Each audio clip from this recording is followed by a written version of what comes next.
Hello friends, आप सभी का स्वागत है। फ्रेंड्स, जितने भी छात्र बोर्ड परीक्षा 2024 देने वाले हैं उन सभी के लिए सबसे ज़्यादा इम्पोर्टेंट साबित होने वाला वीडियो लाए हैं। फ्रेंड्स, जिन छात्रों का 27 फरवरी को गणित का पेपर है वो इस वीडियो को देखने के बाद आप बिना पढ़े भी गणित में आसानी से पास हो सकते हैं। आज वो तरीका बताने वाले हैं कि जो छात्र अभी तक गणित में कुछ नहीं जानते हैं वो भी छात्र इस वीडियो को देखने के बाद आप बोर्ड की परीक्षा में आसानी से पास हो सकते हैं। फ्रेंड्स, गणित में पास होने का सबसे आसान तरीका आपको बताने वाले हैं और ऐसा वीडियो आपको यूट्यूब पर कहीं पे भी नहीं मिलेगा।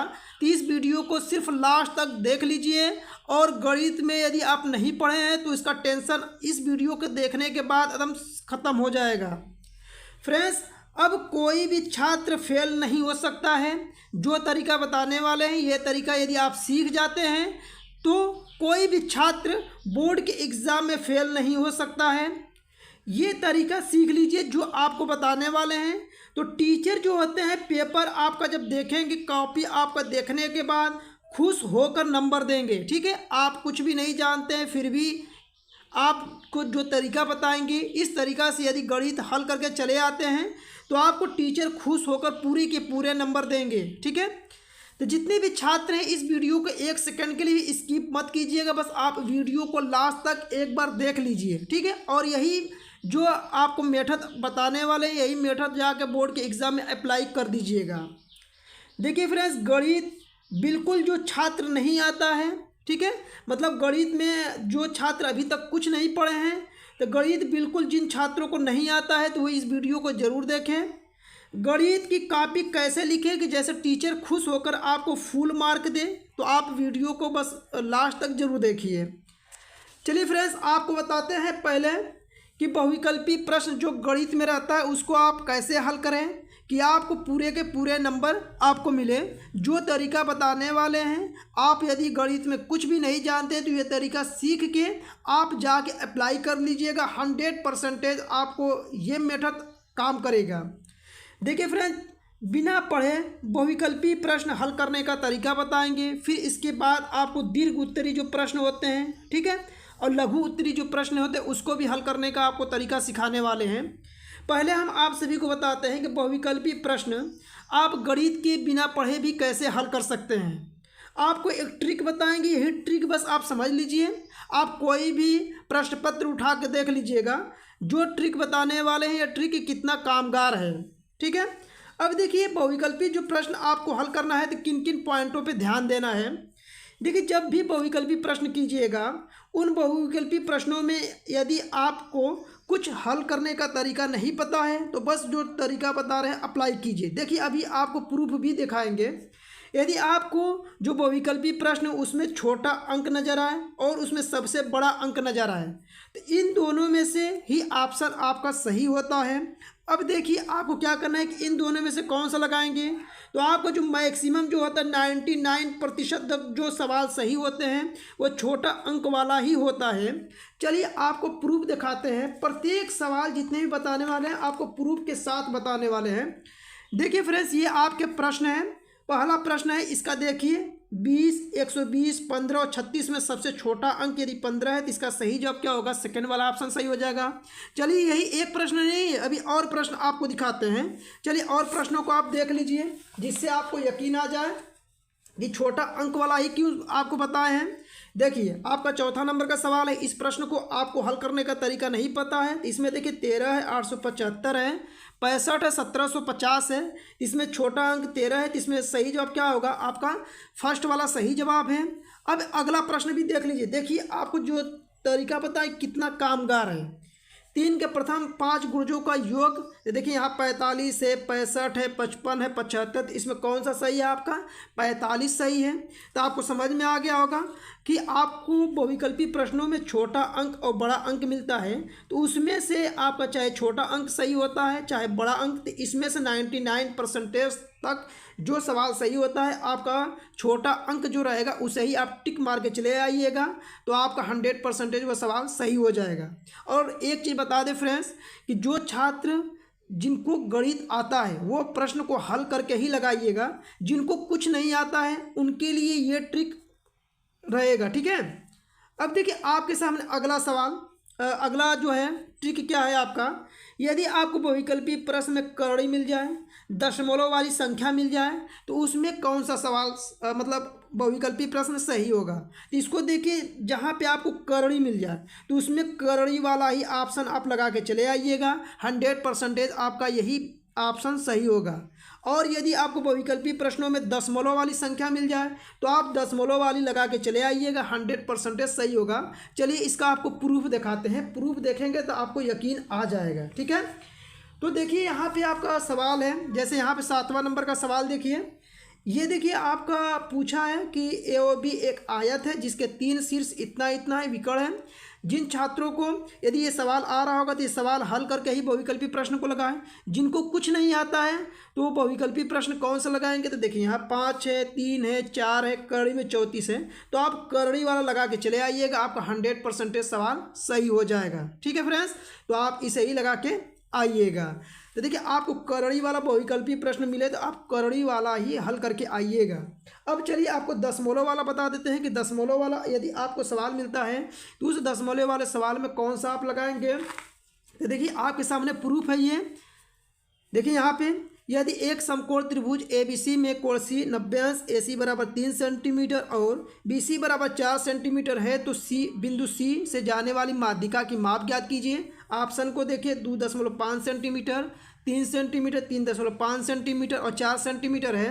तो इसमें से आप पहले नंबर तो देखिए छोटा अंक क्या है, तो छोटा अंक आपका 2.5 है, तो आप क्या लगाएंगे, इसे ही लगाइएगा। देखिए प्रूफ भी है, आपको बताया था ना कि छोटा अंक रहेगा उसे ही लगाइएगा और दशमलव भी रहेगा तो उसे ही लगाइएगा।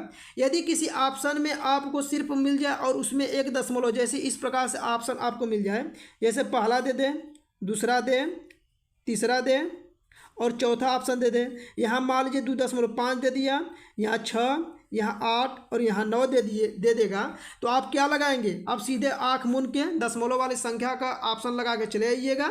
100% आपका ये सवाल हो जाएगा सही, ठीक है। तो जितना ट्रिक बता रहे हैं बस वीडियो को आप देख लीजिए, आप कोई भी पेपर उठा के मिला लीजिएगा, 100% ये जो आपको ट्रिक बता रहे हैं सभी 100% काम करेगा, ठीक है। चलिए देखिए आपको और बताते हैं, इसके अलावा देख लीजिए यहाँ पे प्रायिकता से संबंधित सवाल आपसे पूछे तो क्या लगाना है, इसको ध्यान दीजिए।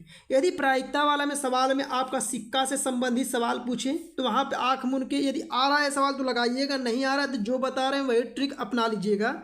यदि आपका सिक्का वाला सवाल मिल जाए बहुविकल्पी प्रश्न में तो वहाँ तुरंत 1/2 लगा, ऑप्शन को 1/2 वाला लगाइएगा। इस चीज़ को ध्यान दीजिए कि यहाँ पे क्या है, सिक्का है, जब सिक्का का सवाल प्रायिकता में पूछे तो 1/2 वाला ऑप्शन लगाइएगा।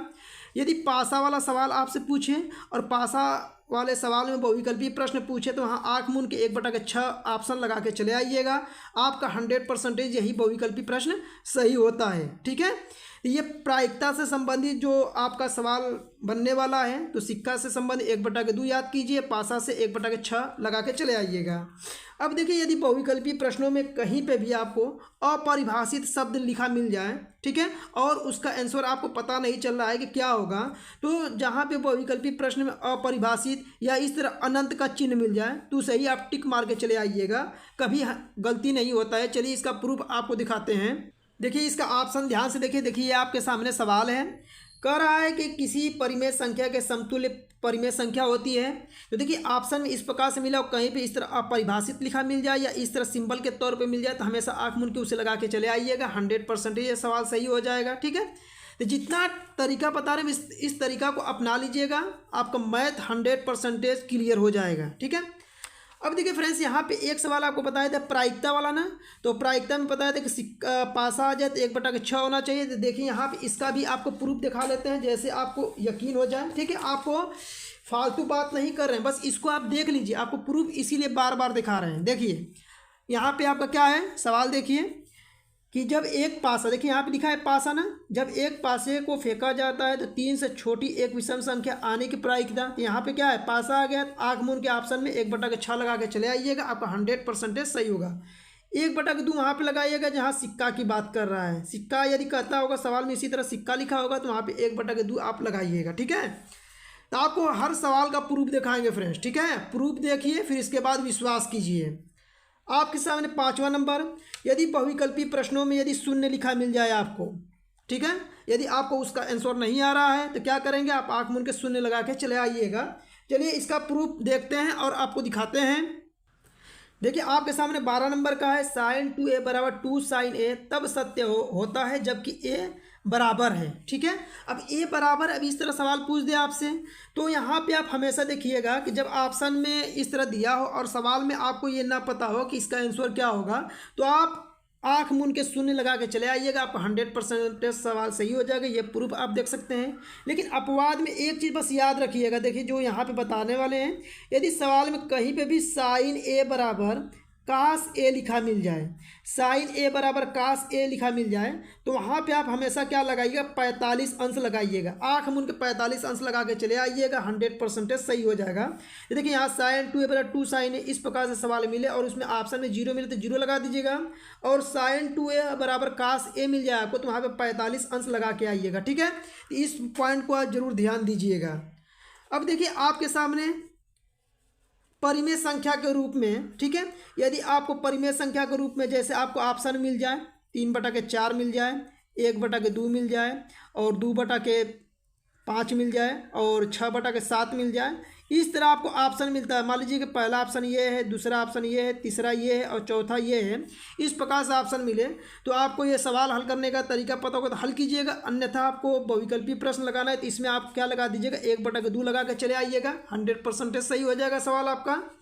अगला सवाल देखिए आपका क्या है, यदि कहीं पे भी आपको बहुविकल्पी प्रश्नों के रूप में आपको मिल जाए कि ये सभी ऑप्शन सही है, कभी भी मिल जाए आपको ये सभी, तो आप आँख मूंद के ये सभी वाला लगा के चले आइएगा। और देखिए इसके अलावा आपका 8वां है, यदि बहुविकल्पी प्रश्नों के रूप में ऑप्शन में मिले ए तथा बी दोनों सही है, ए तथा बी दोनों सही है, तो आप आँख मूंद के इस ऑप्शन को लगा के चले आइएगा। चलिए इसका प्रूफ आपको दिखाते हैं। देखिए आपको बोर्ड के एग्जाम में इस प्रकार का सवाल मिल जाए, देखिए जैसे यहाँ पे सवाल दिया है कि द्विघात समीकरण 2x² - 4x + 3 बराबर 0 के बारे में निम्न कथनों पर विचार कीजिए। इस प्रकार से A B C D इस प्रकार से ऑप्शन मिल गया आपको, और इसमें से आपका ऑप्शन इस तरह रहेगा। देखिए कहने का ऑप्शन, इसका ऑप्शन इस तरह रहेगा कि A और B सही है, A और D सही है, C और D सही है, केवल A सही है, तो आप A और B वाला ऑप्शन लगा के आइएगा, सही हो जाता 100%, ये सवाल सही होता है, ठीक है। देखिए आपका 9वां पॉइंट है। अब देखिए यहाँ पे आपको यदि बहुविकल्पी प्रश्नों के रूप में, ठीक है, बहुविकल्पी प्रश्नों के रूप में कहीं पे अपरिमेय संख्या लिखा मिल जाए, ठीक है, इसे ध्यान दीजिएगा। यदि बहुविकल्पी प्रश्नों के रूप में अपरिमेय संख्या लिखा मिल जाए और आपको समझ में नहीं आ रहा है कि इसका आंसर क्या होगा, यहाँ पे ध्यान दीजिए कि जब भी आपको बहुविकल्पी प्रश्नों के रूप में अपरिमेय संख्या मिले तो आप तुरंत इसी ऑप्शन को लगा के चले आइएगा।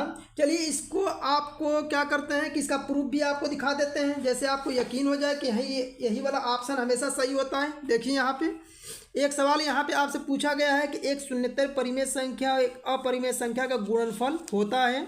ऑप्शन में देखिए अपरिमेय लिखा है, परिमेय लिखा है, परिमेय और अपरिमेय दोनों होगा, तो आप सीधे परिमेय वाला को लगा के आइएगा, यही वाला 100% आपका सवाल सही होता है, ठीक है।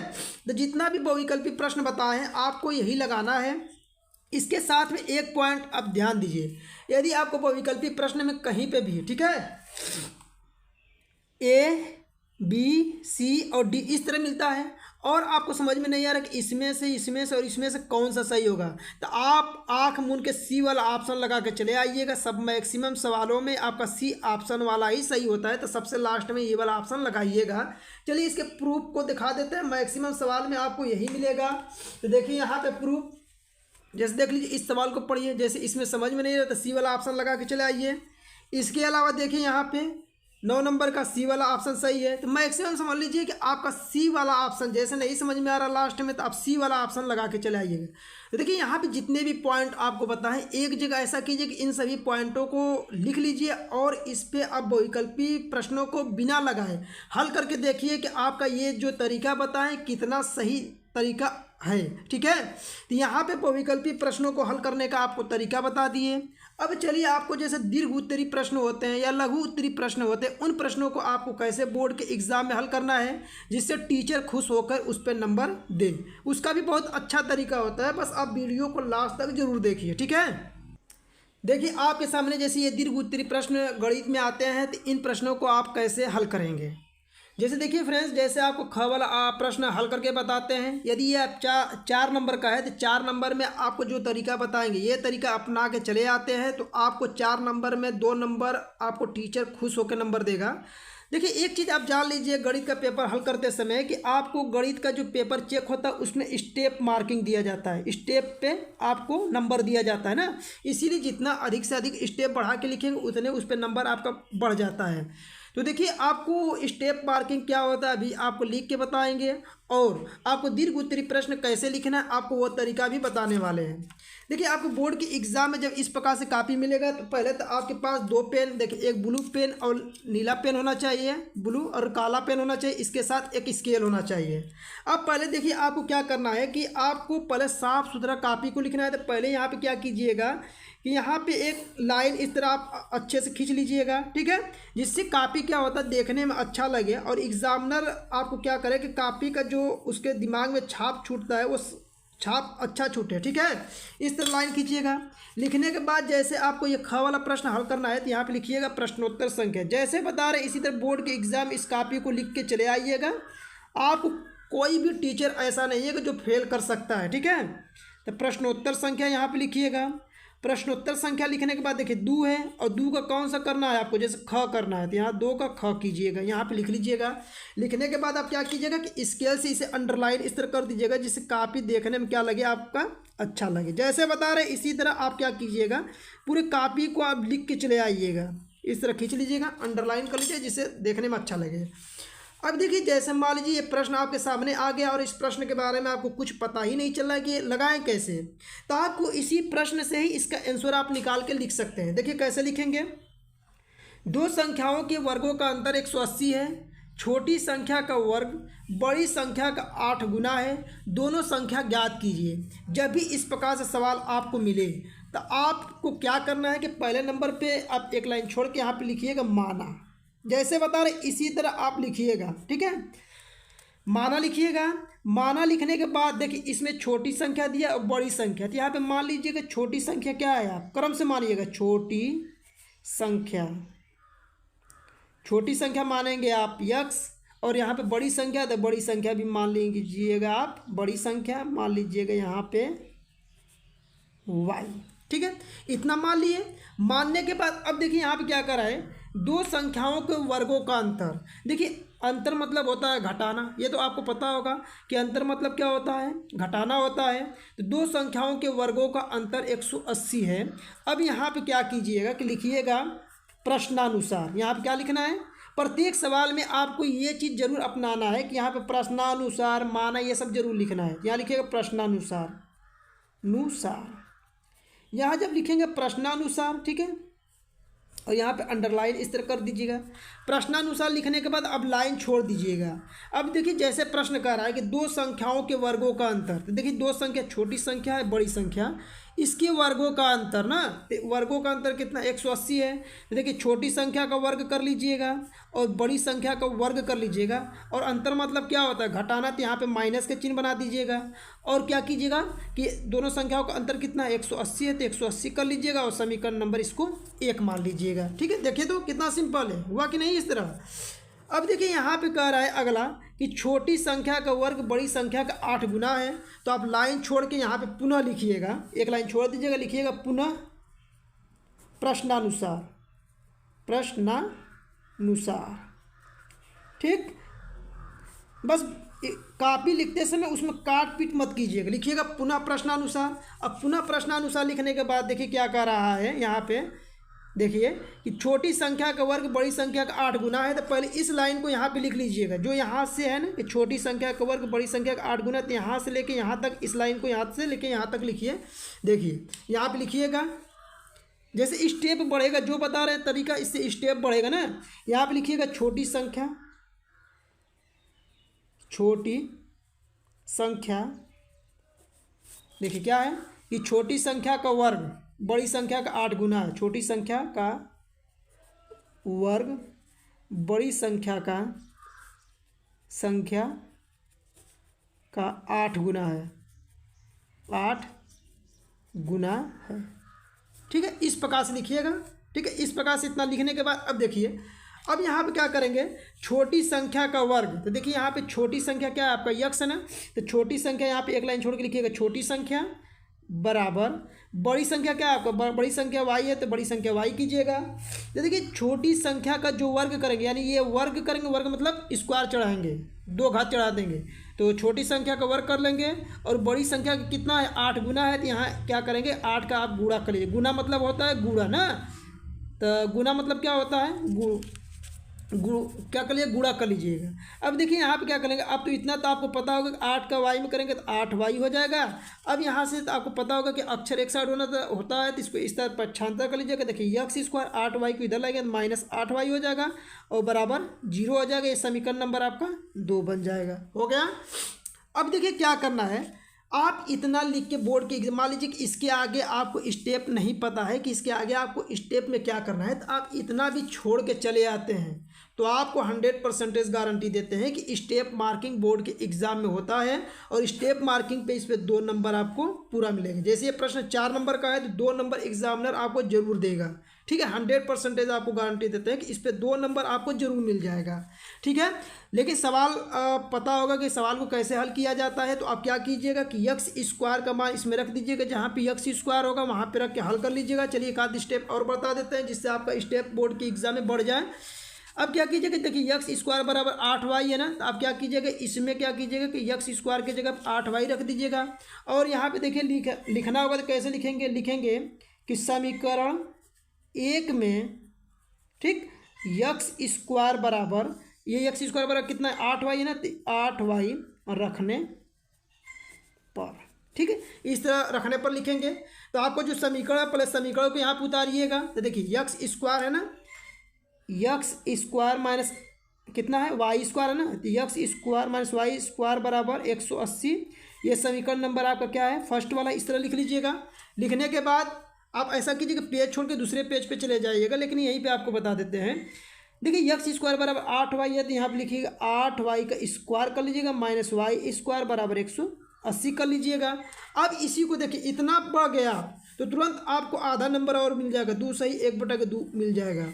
देखिए तो जैसे जैसे स्टेप बढ़ देंगे आप वैसे वैसे आपको नंबर आपका आधा नंबर करके बढ़ता रहता है, तो आपको स्टेप मार्किंग मिलता है। ठीक है, तो आप इस चीज़ को जरूर ध्यान दीजिए। जैसे बताएं, यदि आप कुछ भी नहीं पढ़े हैं तो ये तरीका यदि आप अपनाते हैं तो इस तरीका से यदि लिख के आते हैं जैसे बताएं आपको, ठीक है, काला पेन और नीला पेन का यदि सही से प्रयोग करते हैं और सही से प्रश्नोत्तर संख्या डालते हैं और साफ सुथरा लिखते हैं तो आपका एग्जामिनर 1 नंबर भी मतलब काटता नहीं है। ठीक है, अब देखिए फ्रेंड्स, आपको क्या करना है कि ये प्रश्न तो बताएं, चलिए एक आध और प्रश्न लिखने का तरीका आपको बता देते हैं जिससे आप बोर्ड के एग्जाम में यही तरीका अपना के चले आइएगा। ठीक है, देखिए आपको ये सवाल बताए हैं कि किस तरीका से लिखेंगे। अब आपके सामने मान लीजिए ये सवाल आ गया कि सिद्ध कीजिए कि किसी वृत्त के किसी व्यास के सिरों पर खींची गई स्पर्श रेखाएं समांतर होती है। टोटल 4 नंबर का। तो देखिए इसको आप कैसे हल करेंगे, बिना पढ़े भी आप आसानी से हल कर सकते हैं। बस यहाँ पे क्या कीजिएगा, आप लिखिएगा प्रश्नोत्तर संख्या, जैसे आपको सिखाएं उसी तरह लिखना है। प्रश्नोत्तर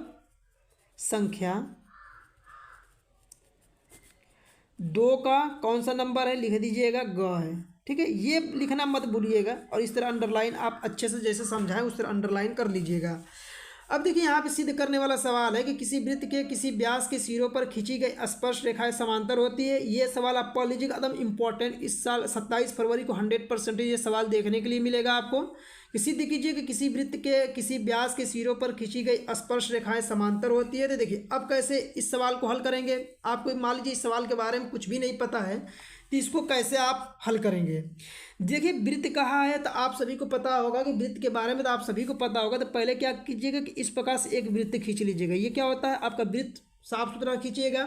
वृत्त खींचने के बाद आप क्या कीजिएगा कि यहाँ से देखिए सिद्ध कीजिएगा किसी वृत्त के किसी व्यास के सिरों पर, यानी व्यास है तो देखिए पहले नंबर वृत्त होता है तो उसका एक केंद्र होता है अब जब केंद्र होता है तो आप इसको ऐसे मिला देंगे तो यही आपका व्यास हो जाएगा। अब ये व्यास जब हो गया तो इस पे कह रहा है कि व्यास की सिरों पर खींची गई स्पर्श रेखा, ये व्यास का सिरा है, ये सिरा है, तो इस पर खींचा गया स्पर्श रेखा। स्पर्श रेखा मतलब होता है कि ये सीधा सीधा एक लाइन होता है इस तरह, तो आप ऐसा कीजिएगा, ऐसे लाइन खींच लीजिएगा, ये स्पर्श रेखा हो गया। अब इसका नाम थोड़ा सा दे के लिखिए। देखिए इसका नाम, केंद्र का नाम ओ ले लीजिएगा, यहाँ से ए बी ले लीजिएगा, ठीक है, ए बी ले लीजिएगा, और स्पर्श रेखा नाम यल, और यहाँ से यम, अपने मन से ये माना जाता है, अपने मन से लिख लीजिएगा। लिखने के बाद अब देखिए आप कैसे मानेंगे कि हम लिखेंगे कि दिया है, यहाँ पे क्या लिखना है आपको, दिया है। जब भी सिद्ध करने वाला सवाल रहेगा तो उसमें लिखिएगा आपके दिया है, ठीक है। इतना लिखने के बाद आपको क्या करना है, देखिए आप लिखिएगा कि दिया है, यहाँ पे लिखिएगा ओ केंद्र वाला एक वृत्त है। ओ केंद्र वाला ये क्या है, एक वृत्त है, ऐसे लिख दिए। लिखने के बाद आप क्या लिखिएगा, देखिए अब लिखिएगा कि वृत्त के सिरों पर, और या इस तरह लिख सकते हैं कि ओ केंद्र वाला एक वृत्त है, तो लिखिएगा ए बी क्या है, यहाँ पे लिखिए ए बी। और देखिए सवाल में ये चीज़ दिया है कि व्यास है ना, यहाँ पे क्या लिखा है, ए बी वृत्त का व्यास है, वृत्त का व्यास है। फिर इसके बाद आपको क्या लिखना है कि इतना चीज़ लिख लिए। अब लिखने के बाद देखिए एक चीज़ ध्यान दीजिएगा आप लोग, जब ये स्पर्श रेखा यहाँ पे खींचा जाता है तो यहाँ से जो कोण बनता है 90 अंश का हमेशा बनता है, ठीक है, यहाँ पे 90 अंश का कोण बनेगा। तो यहाँ पे आप इस कोण का नाम भी लिख सकते हैं कि आपका कोण ओ ए चलिए यम यल यम है, तो यहाँ पे दे देते हैं यन और आर दे देते हैं, यहाँ पे अपने मन से नाम आर दे देते हैं। तो यहाँ पे ओ ए यन बराबर 90 अंश हो जाएगा। कोण ओ बी आर जो होगा, ओ बी आर जो होगा कितना अंश का हो जाएगा, 90 अंश का हो जाएगा। इतना स्टेप लिख लिए। स्टेप लिखने के बाद अब यहाँ पे लिखिएगा कि सिद्ध करना है, सिद्ध करना है, सिद्ध करना है लिखेंगे। अब जब सिद्ध करना है लिखेंगे तो लिखेंगे क्या है आप कि यम यन वृत्त के बिंदु ए पर स्पर्श करती है,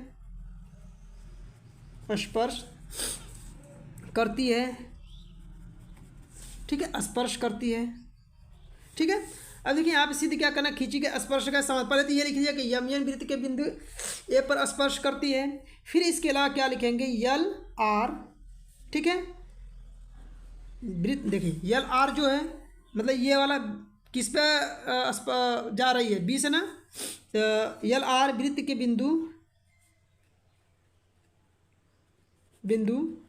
बी पर स्पर्श करती है, स्पर्श करती है, इतना लिखेंगे। अब इसके बाद अगला स्टेप में क्या है कि आपको सिद्ध क्या करना है, यहाँ पे आप चाहे तो एक लाइन छोड़ लीजिएगा और लिखिएगा यल आर तथा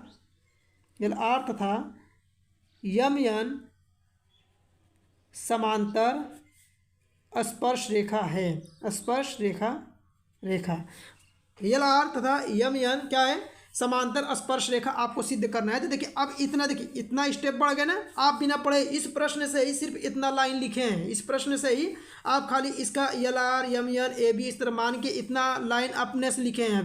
अभी सवाल में कुछ नहीं किए हैं। अब देखिए सवाल में कुछ नहीं किए हैं तो बस यहाँ पर लिखेंगे हल, या अगले पेज पे चलिए आपको हल लिख के बता देते हैं, ठीक है। देखिए अब लिखिएगा कि दिया है लिख लिए, अब लिखिएगा हल, इसलिए कि आपको हल करना उतना लिखने के बाद। अब देखिए हल कैसे करेंगे, हल में कुछ नहीं करना है, बस आपको कुछ नहीं आ रहा है तो जो चीज़ यहाँ पे लिखे हैं एक बार देख लीजिए आप, जो चीज़ यहाँ पे लिखे ना, यहाँ पे ध्यान दीजिए कि कोण ओ एन बराबर 90 अंश, कोण ओ बी आर बराबर 90 अंश, यानी इस वृत्त में ये क्या है आपका 90 अंश है, ये 90 अंश है। जब 90 अंश है बस एक ही लाइन लिखना है, जो बता रहे हैं वही लिखिएगा आप। यहाँ पे लिखिएगा कि कोण, ठीक है, ओ बी आर बराबर 90 अंश, और लिख लीजिएगा कोण ओ ए एन बराबर 90 अंश, यहाँ पे 90 अंश लिखना है। ये मान लीजिएगा समीकरण नंबर 1 और इसे मान लीजिएगा समीकरण नंबर 2। बस आपको कुछ नहीं करना, नहीं कुछ आ रहा है तो जो चीज़ ऊपर लिखे थे इसी को लिख के यहाँ पे लिख दीजिएगा समीकरण 1 तथा समीकरण 2 से, ठीक है। लास्ट में जो सिद्ध करना है, क्या सिद्ध करना है आपको कि सिरों पर खींची गई स्पर्श रेखाएं समांतर होती है। और स्पर्श रेखा का नाम आप क्या लिखे थे, यहाँ पे एक बार देख लीजिए, यहाँ पे देखिए सवाल में LR तथा MN समांतर रेखा, इसी लाइन को बस यहाँ पे आप उतार दीजिए, सेम टू सेम इसी लाइन को उतार दीजिए। अब यहाँ पे लिख दीजिएगा LR, चलिए इसे ब्लैक पेन से लिख दीजिएगा एक लाइन छोड़ के, यहाँ पे लिखिएगा LR तथा, ठीक है, MN समांतर रेखा है, ठीक है। इस प्रकार से यदि आप लिख के चले आए, जितना बताए हैं, देखिए आप सिर्फ प्रश्न को देख के ही बस उसको लिख के चले आए हैं, इस तरह लिख के चले आते हैं तो एग्जामिनर जो रहेगा इतना यदि आप लास्ट में लिख दिए, जो सिद्ध करना है इतना लिख दिए, तो आपको इसको देखेगा और देखने के बाद तुरंत इस पर 4 नंबर देगा, 1 नंबर भी नहीं काटेगा फ्रेंड। जैसे पता यदि इतना स्टेप लिख के चले आते तो आपको टोटल 4 नंबर मिलता है। जितना तरीका बताएं, यदि आप इन तरीकाओं को सीख लेते हैं तो आपको मैथ के पेपर में टीचर का बाप भी रहेगा तो वह भी फेल करने वाला नहीं है फ्रेंड्स। तो जितना तरीका बताए हैं, चाहे बहुविकल्पी प्रश्न को हल करने का तरीका जो बताए हैं उस तरीका को सीख लीजिए, और लॉन्ग क्वेश्चन हल करने का जो तरीका बताएं, इस तरीका को यदि आप सीख गए होंगे तो आप जाके बोर्ड के एग्ज़ाम में अप्लाई कर दीजिएगा, आपको 100% सफलता मिलेगी, ठीक है। और जो छात्र यदि जिन प्रश्नों को पढ़ रहे हैं तो अच्छे से उन प्रश्नों को तैयार कीजिएगा। जिन प्रश्न का आंसर आपको नहीं आ रहा होगा तो जैसे आपको तरीका बताएं इसी तरीका से आप बोर्ड के एग्ज़ाम में प्रश्न को हल करके चले आइएगा, ठीक है। तो फ्रेंड्स, ये तरीका आपको कैसे लगा आप कमेंट बॉक्स में अपनी राय ज़रूर दीजिए, और यदि आपको ये वीडियो पसंद आए तो वीडियो को लाइक कीजिएगा, चैनल पर नए हैं तो चैनल को सब्सक्राइब कर लीजिएगा, और अपने दोस्तों के पास अधिक से अधिक वीडियो को शेयर कीजिएगा।